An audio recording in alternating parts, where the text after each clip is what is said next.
Out live streaming. So welcome everybody. I mean, how time flies. It's Wednesday, it's that time again, 3:30 CET time, where we have a half-hour interesting conversation. So for those of you who are following, I know we're a little bit of a guilty pleasure. You have a cup of coffee, I get comments like, I didn't know you could do this with coaching or mentoring or whatever. So just sit back and enjoy.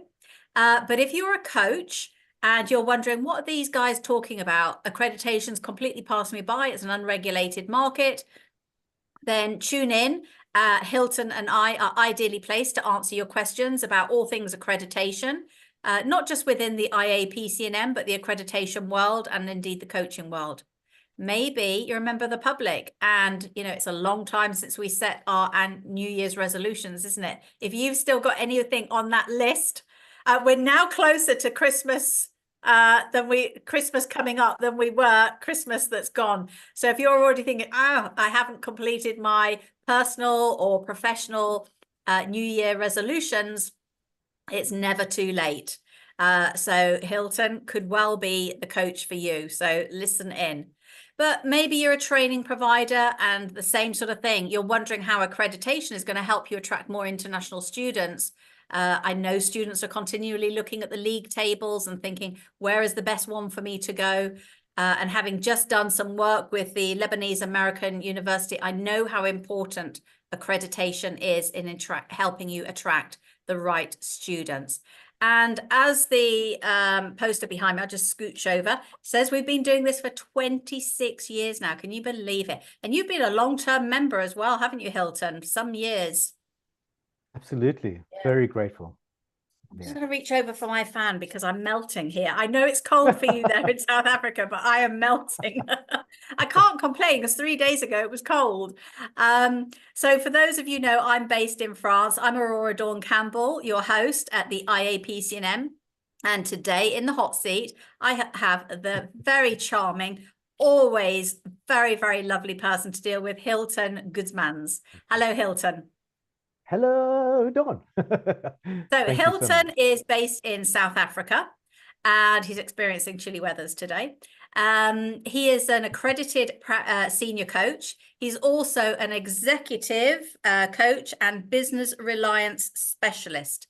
So before we unwrap that, I like to start these sessions by asking a good transpersonal question, a good Jungian type question. So outside of work, because I know coaches are passionate about all things coaching, but outside of work, what makes your heart sing, Hilton? Sure. Sing is a good word. I'm very passionate about music. So I'm a poet and a songwriter, and I love playing music. So very involved in about 3 different bands. And cool. That's my guilty pleasure, is being part of it. I do backing vocals in one and a bit of drumming, as well as then doing lead vocals in another. And so it keeps me involved. And the third is basically a collective where I'm just part of the team and rotate based on the leaders each week. So yeah, my guilty pleasure definitely in music and reading. Would you believe how boring? But no, I love it. I'm always just consuming books and knowledge and research, because I want to offer our clients and myself as well, I want to keep growing and developing, becoming the person that I want to help others to be as well. So advancing in terms of that, I would say that's where I'm at. So you're a perpetual student. Oh, very much so. And often reading 3 books at a time, because I'll read a chapter of one, a chapter of the other, and then the fiction one I'll keep in sequence. Yes, yeah. No, I concur with that. I can't remember the word, but it begins with T. People who are collectors of books but don't read them. So I've always been, you know, lunchtime, I would always go to a bookstall. I want to buy books on a wide range of subjects: self-development, Buddhism, cooking. I used to buy poetry books. And I find, because I always thought, when I've got time, I'm going to read that. And at the time, I'd read a few pages and think, yeah, that's a book that really interests me. Now what I find, and I'm looking over at my book shelves, a book will kind of just leap out at me. It will sometimes literally fall off and think, right, that's the book I've got to read. So I am working my way through my books. Yeah. but I'm passionate about podcasts now because I get more information quicker. Absolutely. So in a way, it Absolutely. has spoilt book reading for me because my bedside cabinet, it's book after book after book. And I, like Mm, you, I have a lot of parables and lessons, and I read some Stoic, and then I read some mm. Buddhism and so on, or meditation of the day, quote of the day, and all of Yeah. those. But actually, I listen to podcasts all day long now, so I don't read a fraction of the books that I used to. I think it's a beautiful extra genre that's been added to the repertoire. It's an Yeah. extra way of doing things that if you're not particularly into reading, which a lot of young people are not as well. If I look at, Yes. I have two sons along with my wife, of course. We have two sons. But yeah, they really text a lot and they listen a lot and watch. They don't necessarily read. The feel of paper doesn't mean anything to them. Whereas for Mm. me, I love writing on paper. I love the Oh, feel of it. There's an extra dimension that just engages with me in a way yeah. that some things don't. But Yeah. podcasts, you need a bit of time and you need silence, which I don't have a Yes, you lot do. of. So I Yeah. find podcasts when I'm driving are a great extra. But when I'm Yes. based at home or I'm working from the office as such, generally reading rather than listening. Yeah. Yeah. I'm with you with books. I wasn't great at school, wasn't a big fan, but I loved the news term when you've got all your new stationery, your new pens, or the new year where you've got your new 5-year diary. I just love stationery. I mean, I still buy it all today. And the smell of a new book, it's kind of the same as we've moved from LPs to CDs, and now there's nothing, is there? That you just download stuff. So the youngsters are Stream it. missing out on that experience of getting an LP and holding it or smelling a new book. Yeah, it's a completely Yeah. different world, isn't it? For sure. And I guess, I mean, the closest we can say is that it's a new experience and Yeah. there's a depth to it. Like with audio, the frequencies that you would get from a really well done digital recording, like a CD, or even more so, the bass that you would get from an LP is far more than the frequencies you'd hear in an MP3 because it's compressed.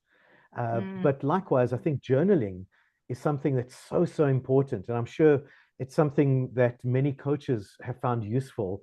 And mm, particularly where I do a lot of work with emotional intelligence coaching and so on. And when you're working with folks, executives or entrepreneurs, and you're trying to help a person establish how do I want to be? How do I want to show up versus how I currently am?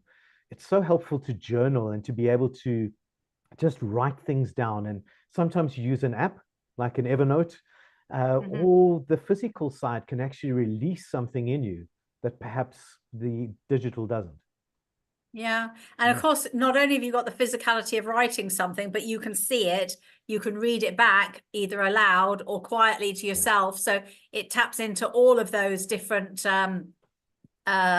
neurons that are going to help you Mm, think, is this what I want to do? Is it the right path for me, or so on? Yeah, I totally. remember you've adapted the inner game method. Was that Tim Galway's inner game? And you've merged Correct. it Yes. with EI. So tell us a little bit Correct. more about that, please, Hilton. Thank you. So it was a Yeah. Well, great I think book. it was very, very good. And of course, starting with the inner game of tennis, and that was his start. And I mean, the Yes. Alexander Corporation, a lot of the early coaches really drew a lot from Galway and what he established as being a valuable way of thinking about things, self one, self two, the conscious Mm-hmm. and the subconscious way of Mm-hmm. being. I think most from NLP to whatever, we've adopted a lot of these things in various methodologies. But what I love is the simplicity of the inner game. And there's a formula that often comes up: performance is potential minus interference.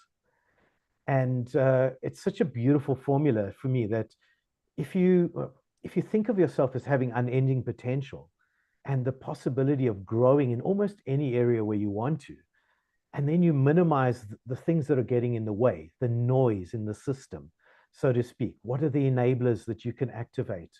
And how do you get the distractors out of your attention span and so on? There's so much more that you can do. And I was reminded of U2, I think it was 2017, or they had a song called Get Out of Your Own Way.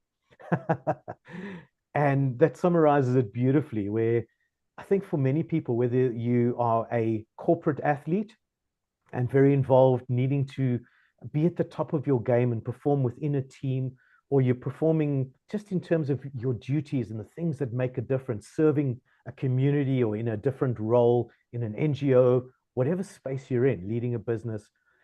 I think that performance side of things is very much a part of us. And for many years, well-being and emotional intelligence was neglected. And discovering Martin Seligman and his PERMA model, where he's talking about positive emotion, engagement, relationships, meaning, and accomplishment, and how those things feed into well-being and then into the actual performance.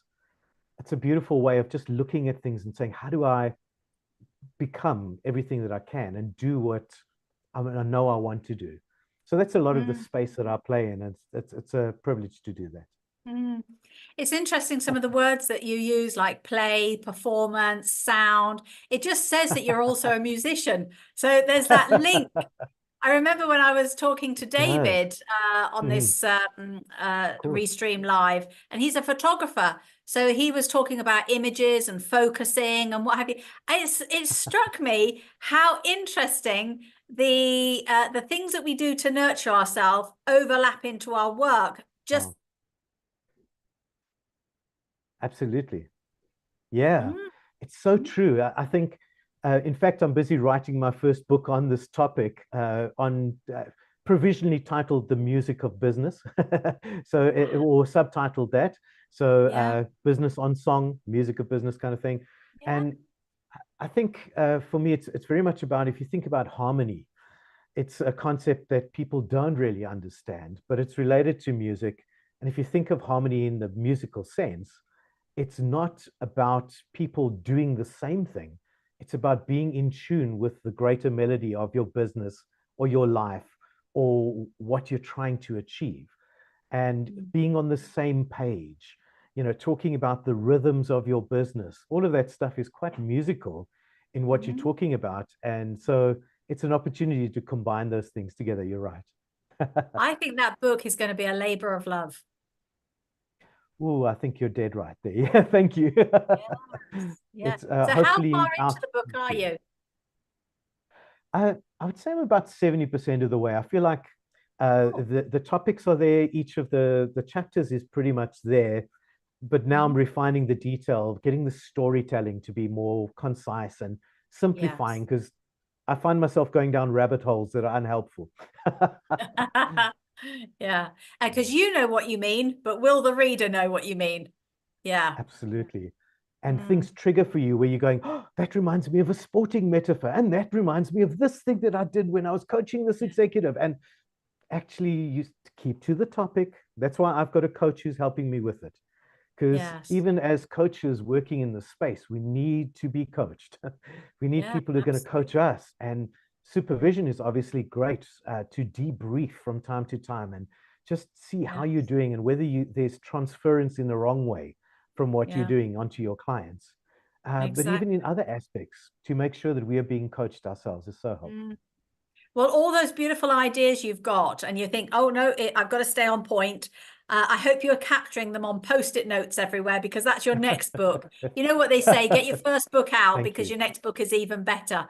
So I think what you Thank you. say about having a coach, a mentor, or a supervisor is really important. And in fact, last week, my guest was Mm. Bettina, who is a Yes. trainee supervisor. She's just got to Mm. do 2 more case studies to qualify. And supervision Mm. is playing a much bigger role in the coaching and mentoring industry than it ever has before. Because before we always used to say you need a coach or a mentor. And now we're saying, go to a supervisor because they can look at the big picture, not just what you're doing there and then. So, Yeah, yeah, what's the situation absolutely. with coaching, mentoring, and supervision in South Africa, would you say then, Hilton? Sure. We have a national body, Comensa, which does a lot of Yes. good, and I think they've done well to establish the art and the science of coaching within our national borders. Uh, but they're not very well connected internationally, in my opinion. They work That's what with I've other heard. coaching bodies, And so the challenge there is that there are lots of other organizations as well, which people form part of, like whether it's business coaching, etc. But one of the reasons why I've loved working with IAPC&M is the personal nature of the involvement, the connections, the fact that David and I can talk and joke about football, and he can slate me about the team that I support in UK football and other stuff. And it's just such good banter, but there's a real accountability to professional standards, as well as the accreditation journey, which the portfolio route being offered for by IAPC&M was one of the only real recognitions of prior learning processes that I could find. And having coached for more than 20 odd years and worked a lot, I had more than 1,000 hours as a coach, but I hadn't formally studied certain aspects. I'd done some programs and I'd done some training as part of a master's program and so on, but I didn't have some aspects of that certification in place. So to still have a robust network to be able to, or a process to go through and be accredited and work with peers who could really help me and develop me was such a privilege. In South Africa, I think we're still quite young at that. I think we've still, coaching is still a bit like sports coaching in many people's heads. So very top down rather than coming alongside process. I find myself creating some mentorship programs as well and working with mentoring within organizations. And in many organizations, that's all pretty new as well. And I say pretty new as in, I think it's still a learning case of how to facilitate growth in others rather than how to tell people what they need to do and be an advisor. Yeah. No, that's interesting. I mean, picking up on the portfolio route, David and I were very keen to create that because we recognized there were great coaches out there who didn't have a formal training background. It could be that they were in the forces for many, many years, or maybe they were in a corporate environment. And like me, as a sales director, I went on a coach training course 20 years ago and thought, oh, that's what I've been doing with my sales team all these years. Now I know. I used to just think it was, personal development. So for me, I think of the portfolio route as a catch-all. It means that anybody from any background shouldn't be discriminated against because they haven't gone through an academic or formal training. And because we use the capabilities model, means it's holistic, flexible, and incredibly accurate. Because we know if you look at the competencies-based model, people can be really good at the academic side, but it doesn't mean that they've got the people skills to run and facilitate a great coaching conversation. So we did away with the competency model. You don't have to write a thesis. You don't have to send in recordings. You just do what you say you can do, and that's deliver a live coaching session. So it's very robust and it's accurate, and there's very little written paperwork to do other than, the usual, like your coaching log, your CPD log, signed professional code of conduct. But what I'm saying from a not very much writing point of view is we don't have you go away and write an academic paper on it, because we realize actually that's pretty meaningless. So true. Yeah. I mean, academics has value in terms of theory and working with frameworks and all of that stuff, and to create standardization for people to understand and pass on knowledge and organizational memory. I understand that as well. But yeah, it certainly opens up a whole new world for folks when it's about the practice of coaching, where it's developing the skills, learning, growing. And when you get feedback that's helpful because somebody has been coached by you, it's so different to feedback on what you've studied and whether you've answered the 7 points or the 15 chapters that you were meant to have researched. Yeah. And it's very different. I mean, you've been in it for 20 odd years. I think I've been in it 20 years this year, coaching. I mean, we had a training manual. We had the top 50 coaching questions. We had a T-Grow template. Now, I find it's very holistic. It's very based on neuroscience and being aware of neurodiversity. And it's not about asking loads of questions. It's about asking very few questions, listening, and it's a much more equal relationship, I find. And it's a conversation. Very as good. opposed to I'm a coach and I'm putting my coaching hat on for 2 o'clock session. It's a real embodied Mm, experience now. And I think the coaching mm. industry has evolved beautifully into that role. Such a good way of thinking about it. You triggered for me uh, one of my friends, Floris Verbeij from the Netherlands. He's a composer of theme tunes for movies, etc. Huge respect for him. And I can remember him saying to me, "It's a bit like improvisational theater, isn't it?" I said, "Sorry, what?" And he said, "Well, in improv theater, they say to you, everything somebody says to you is a gift, and you need to take that and work with that. Yeah. And it's like a listening activity where you're talking to someone and they say something and you've got to use their words to reflect back to them what they've just said rather than impose your own summary on top of it. That Mm. kind of thinking, I think it's beautiful if you think of it in that way, where it's working with people, giving them something that's of value based on what they're giving you as well. It's an interchange Mm. and picking up on the themes that they intimate as they're chatting is such a joy as well. Because sometimes in the conversation, they say something and you can just say, permanent? You said permanent? That change is always going to be with you? And they go, did I say that? Sure.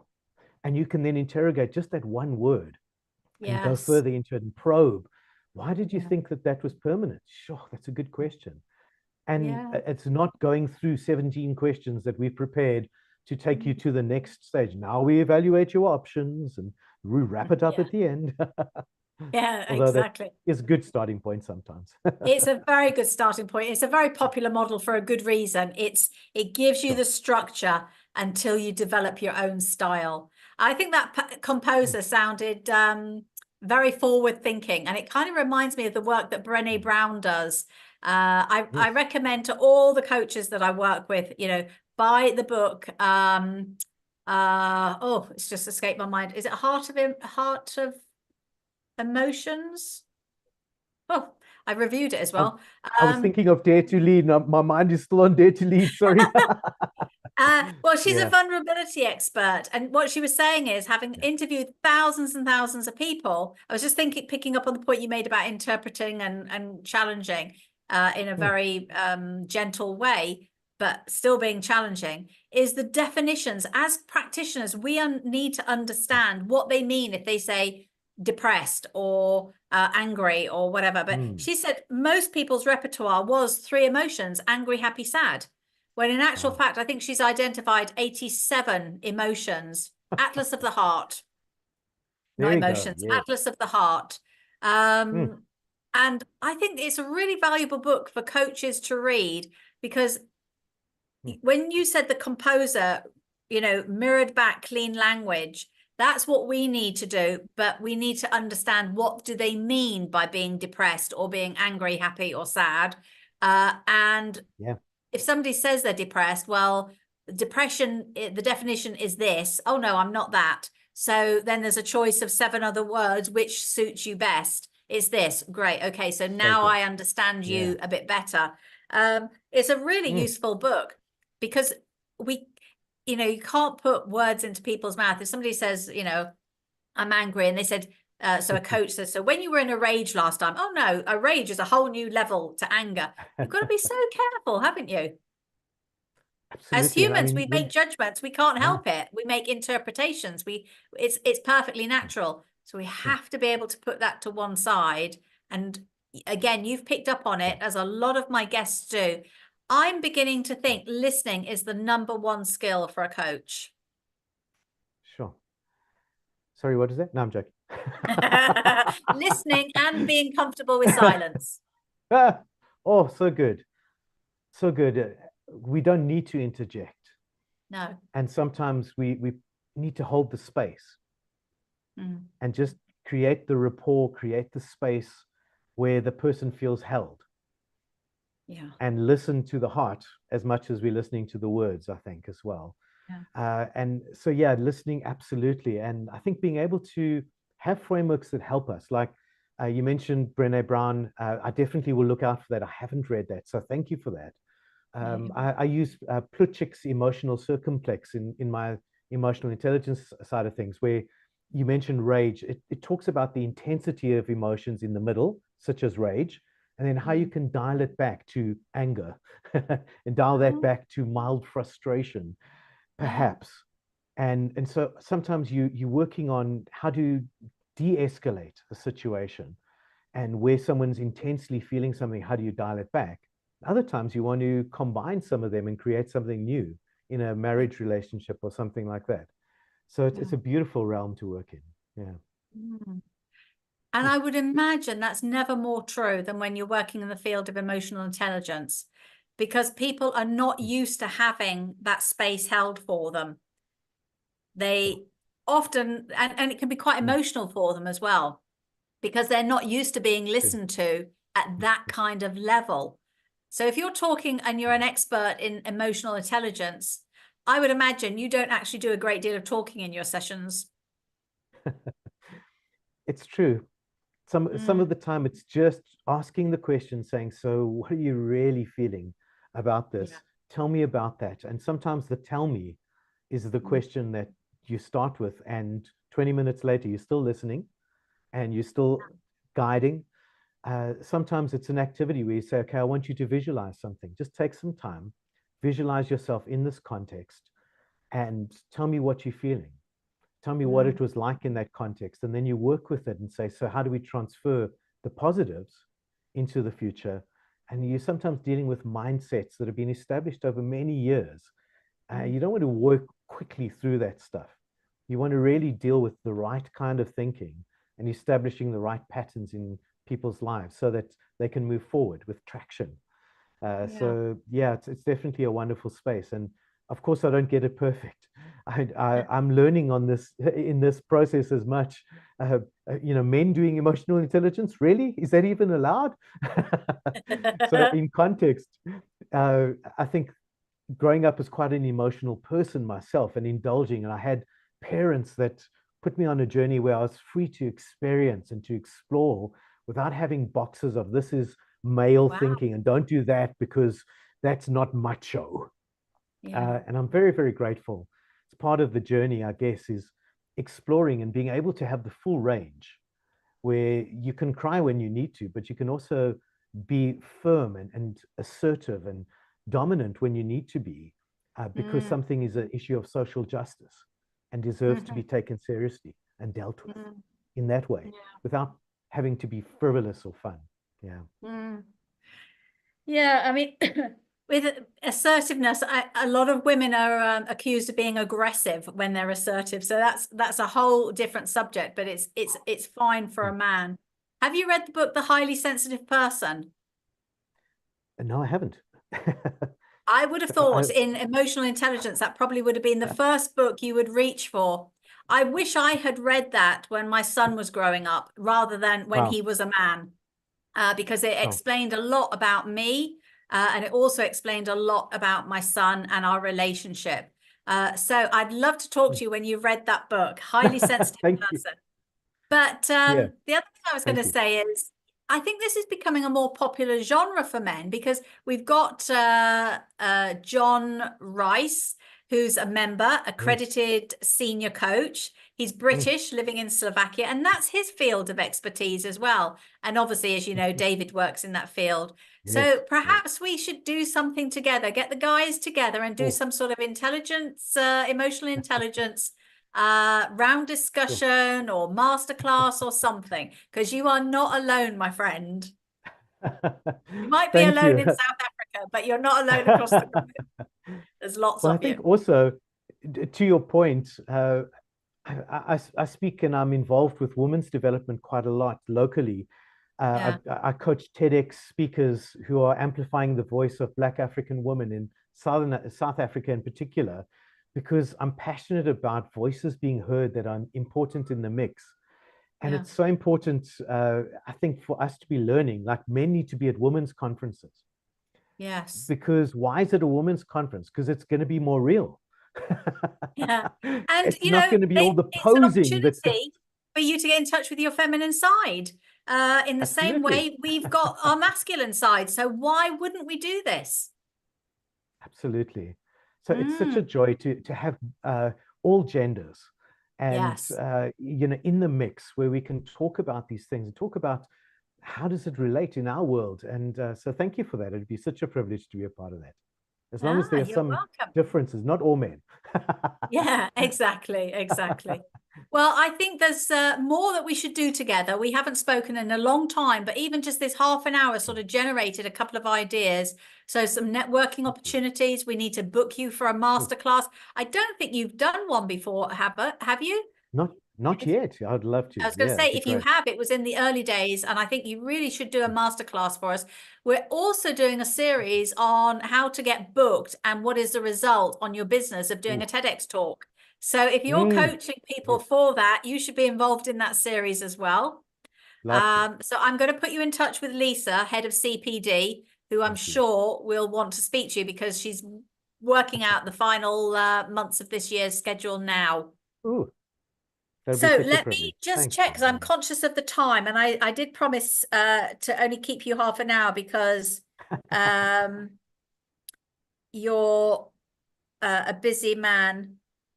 No, no, Not no at all. questions yet, so that's absolutely fine.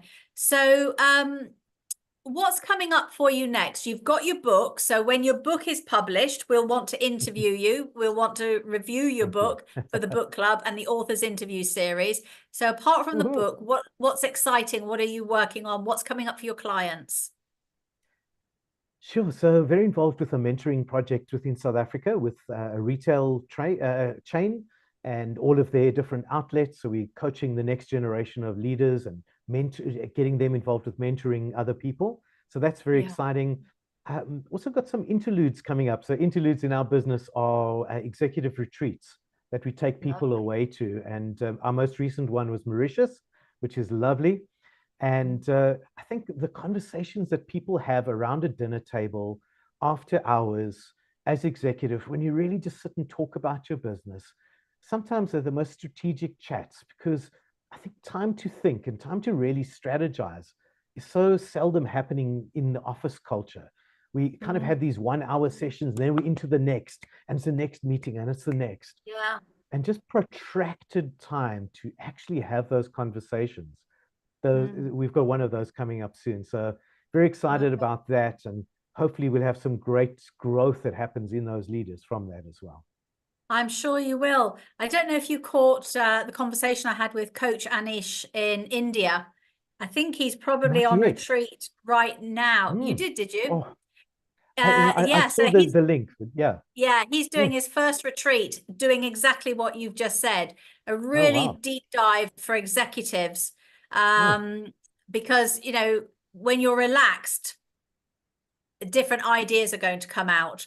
So Absolutely. his pilot, he's taken away a group to, I think it's Prague, and it might have been this Mm. week. And then in Oh wow. July, I think he said they were going to Italy. So there might be a networking opportunity there for you just to pick each other's Absolutely. brains or I'll support reach each other. out. That'll be great. Yeah.